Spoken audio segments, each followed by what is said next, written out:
Daily. Taste the Daily. கோடை விடுமுறை மற்றும் வார விடுமுறையை ஒட்டி குமரி மாவட்டத்தில் உள்ள திருப்பரப்பு அருவியில் சுற்றுலா பயணிகள் குவிந்து நீண்ட நேரம் குளித்து மகிழ்ந்தனர். கூடுதல் விவரங்களோடு இணைகிறார் செய்தியாளர் ஆனந்த். வணக்கம் ஆனந்த், விவரங்கள். வணக்கம் சுபா.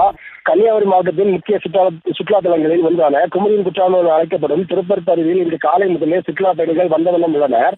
இதனை அடுத்து மாவட்டத்தின் பல்வேறு பகுதிகளில் இருந்தும் அண்டை மாநிலமான கேரளாவில் இருந்து ஏராளமான சுற்றுலா பயணிகள் காலை முதலே வருகை தந்து வருவதால் திருப்பரப்பு பகுதி தற்போது களைகட்டி வருகிறது.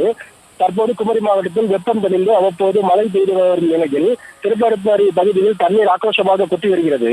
இதனை அடுத்து பள்ளி கோடை விடுமுறை மற்றும் வார விடுமுறை ஞாயிற்றுக்கிழமை என்பதால் திருப்பரப்பு அருவி பகுதியில் சுற்றுலா பயணிகள் நீண்ட நேரம் நீராடி மகிழ்ச்சி அடைந்து வருகின்றனர்.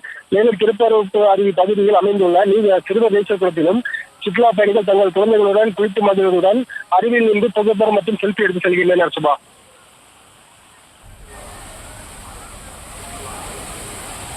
விவரங்களுக்கு நன்றி Anand. Taste the Daily. Taste the Daily.